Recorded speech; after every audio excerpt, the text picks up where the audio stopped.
every day. School buses safely transport our children, but only if drivers follow the law. Flashing lights and a stop sign on a bus mean you must stop. Passing a school bus in this situation isn't just illegal, it's dangerous. Children's lives are at risk when drivers ignore this signal. Protect them by stopping, no exceptions. Failure to stop has serious consequences. Do your part for safety and your community. Flashing red lights on a school bus mean you must stop immediately. It's the law. It's about safety. It's about lives.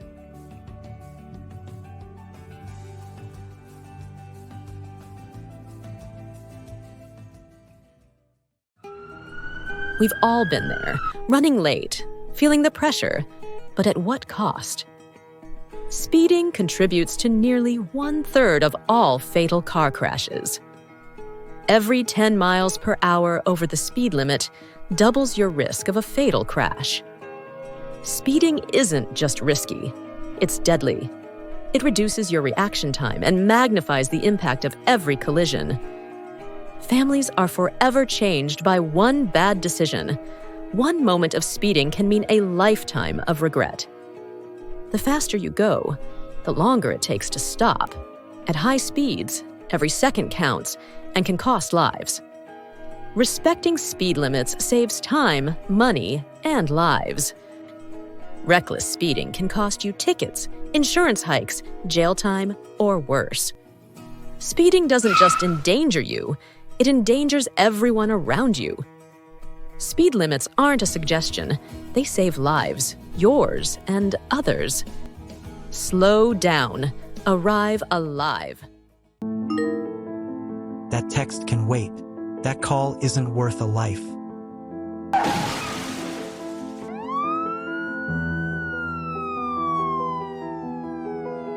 In the United States, distracted driving leads to over 3,000 deaths and approximately 424,000 injuries each year. Looking at your phone for just 5 seconds at 55 miles per hour is like driving the length of a football field, blindfolded.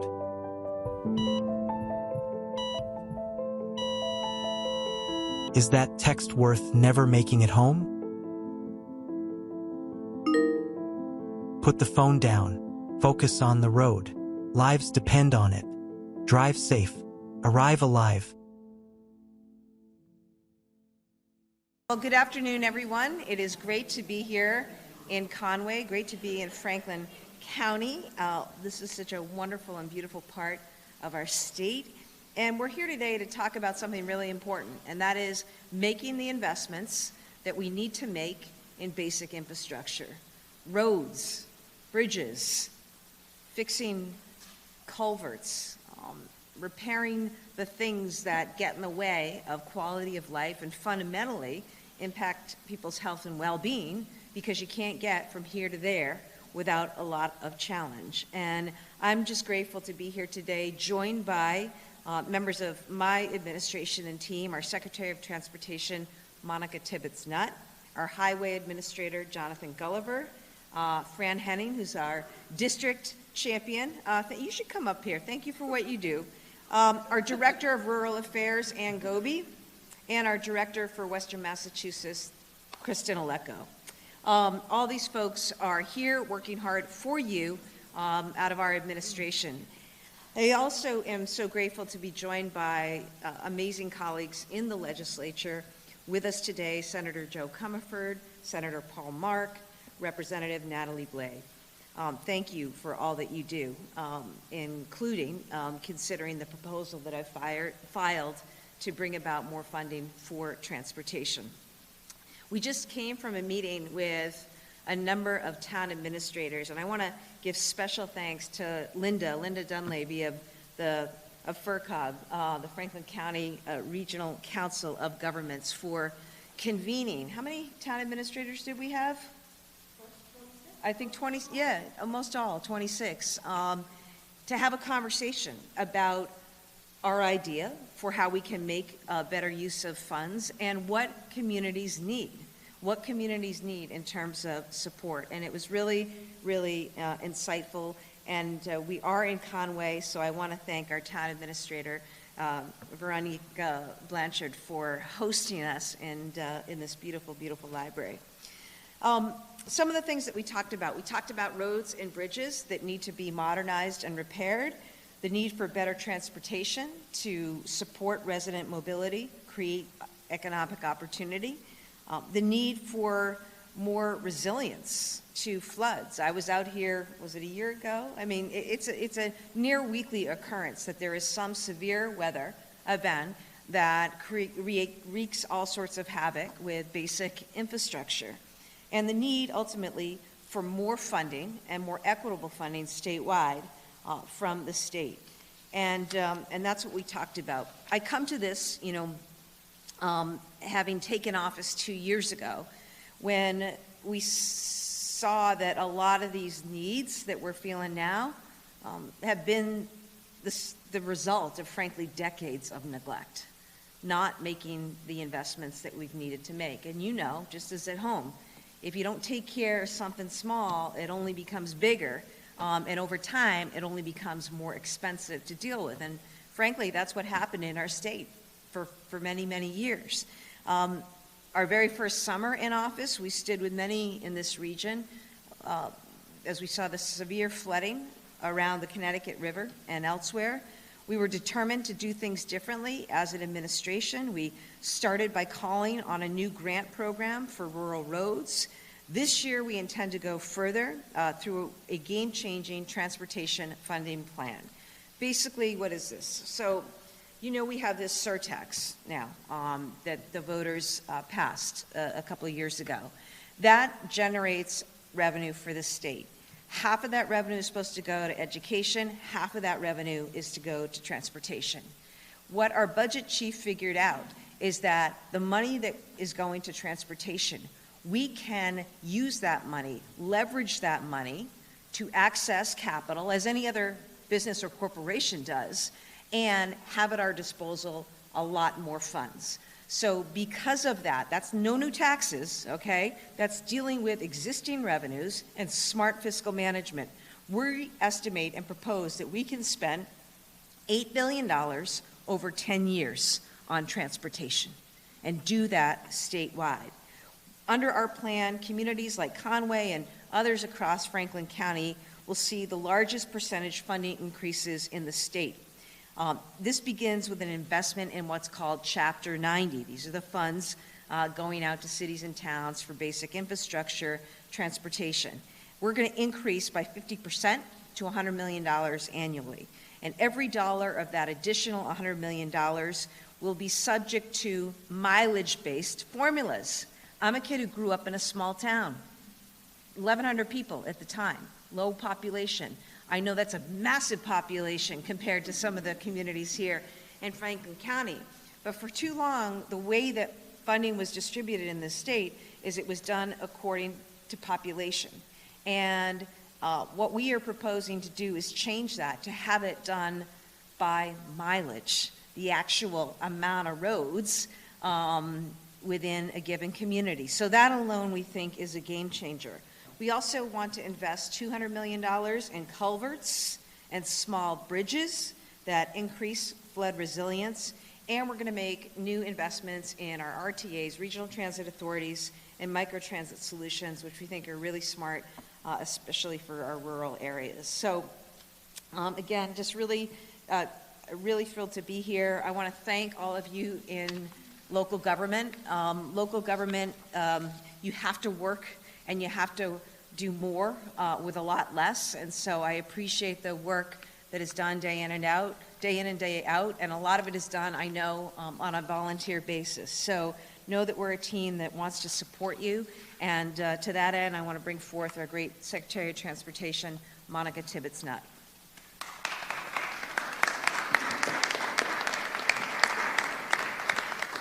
Thank you, Governor, and thank you all for having us here today. What we're really here to talk about is smart and targeted investment in infrastructure, and we know how much impact that has on a community. The Healey-Driscoll administration has put action behind these words, proposing $8 billion and a $100 million increase in Chapter 90 funding. Western Massachusetts is set to see transformative boost in the amount of money that they're receiving, 50 to 90% increase in resources. For Conway, that means 82% more in funding, critical support to recover from past flooding, and to build stronger and more resilient infrastructure for the future. Transportation is about more than just getting from A to B. It really is about strengthening our economy, ensuring public safety, and enhancing the quality of life for all residents, independent of where you live. A defining value of this administration is listening, and that is what today and many of the events we're doing around the Commonwealth is about, listening and getting out into the communities to see the projects in person, not just on paper, not just in the talking points we get, but to actually see the people who are impacted by these investments. These investments aren't abstract. They are focused on our bridges, on our roadways, on our culverts, which we spend a lot of time talking about, and especially in making it more capable for people to continue to live in these communities, and for these communities to grow, for more people to move to these communities and be able to get more jobs and be able to get the type of education everyone wants. This is about ensuring, as I said, that independent of where you live in our 351 towns and cities, that you have the same quality of life. Governor Healey and Lieutenant Governor Driscoll, and I say this a lot, care. And when they talk about their priorities, they put money behind this. They put that investment into these projects, and they put the time in speaking to the residents themselves. This is an unbelievable group of administrators. This is an unbelievable group of elected officials. You are all so incredibly lucky, but we need to match that. And so not only are we out here today, my entire team at Mass DOT are going to be out in Greenfield tomorrow talking about not just Chapter 90, but talking about passenger rail, talking about West East Rail, talking about our regional transit authorities, and continuing to talk about how we are going to make up for decades of lack of funding for infrastructure, and how we are going to take all of this momentum and this proposed budget and put this to work for all of you. So I just want to say thank you for hosting us. Thank you for always being so welcoming and spending your time to come out, meet with us, and tell us about the projects that are important to you. We're excited to continue this conversation, and like I said, we're excited just to continue to come back out here. So thank you, everyone, and we look forward to talking more about this over the next several months. Thank you.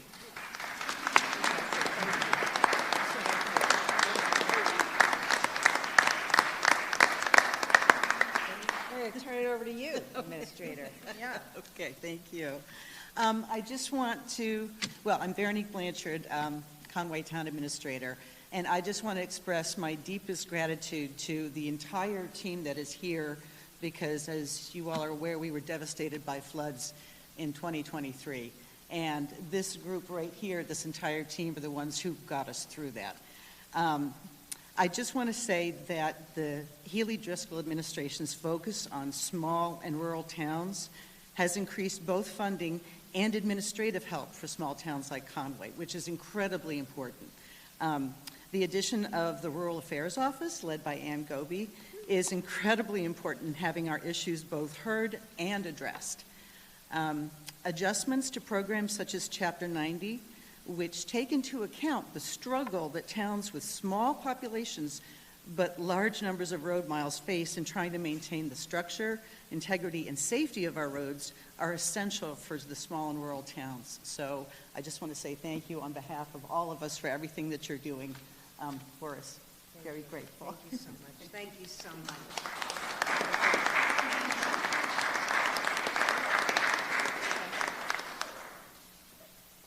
Hi, I'm Linda Dunleavy from the Franklin Regional Council of Governments, and I'm just going to reiterate a few of the points that already have been made. $100 million of Chapter 90, distributed by road miles only, increases the Chapter 90 allocation to Franklin County municipalities by, on average, 75%. That means that our towns can take the time to strategically think about how they are going to spend Chapter 90, rather than just addressing potholes and crack sealing and emergencies. This is going to be a game changer for our communities. We also know that on average, Every municipality in Franklin County has 110 culverts that are in fair and poor condition. The pledge to expand the small bridge and culvert program to $200 million gives our municipalities the opportunity to fix those culverts before the next microburst storm that destroys our infrastructure. And the commitment to our RTAs allows us to expand the FRTA's access program, which is a microtransit program that gets our residents to jobs, to health care, to shopping in a manner that we've never been able to do with the traditional public transit system. And so I applaud the administration. I thank the governor for coming out again. And really, and thank you to all of the people here from Franklin County that support the COG, support our legislators, and support our administration. Thanks so much. Thanks, Linda.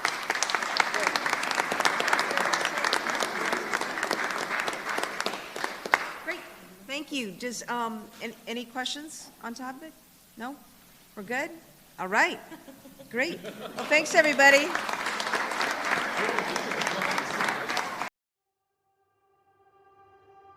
Every day, school buses safely transport our children, but only if drivers follow the law. Flashing lights and a stop sign on a bus mean you must stop.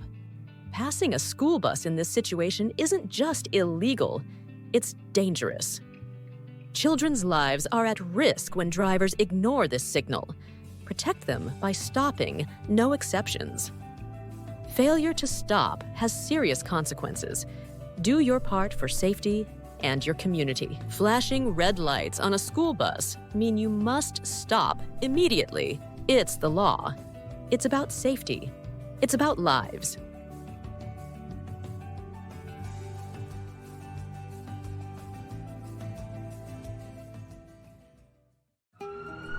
We've all been there, running late, feeling the pressure, but at what cost? Speeding contributes to nearly 1/3 of all fatal car crashes. Every 10 miles per hour over the speed limit doubles your risk of a fatal crash. Speeding isn't just risky, it's deadly. It reduces your reaction time and magnifies the impact of every collision. Families are forever changed by one bad decision. One moment of speeding can mean a lifetime of regret. The faster you go, the longer it takes to stop. At high speeds, every second counts and can cost lives. Respecting speed limits saves time, money, and lives. Reckless speeding can cost you tickets, insurance hikes, jail time, or worse. Speeding doesn't just endanger you, it endangers everyone around you. Speed limits aren't a suggestion, they save lives, yours and others. Slow down. Arrive alive. That text can wait. That call isn't worth a life.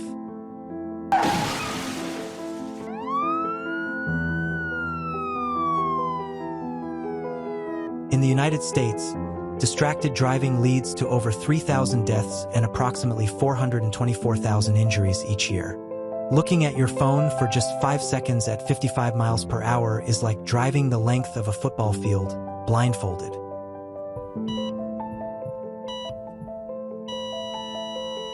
Is that text worth never making it home?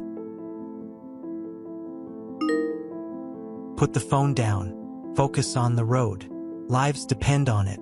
Drive safe. Arrive alive.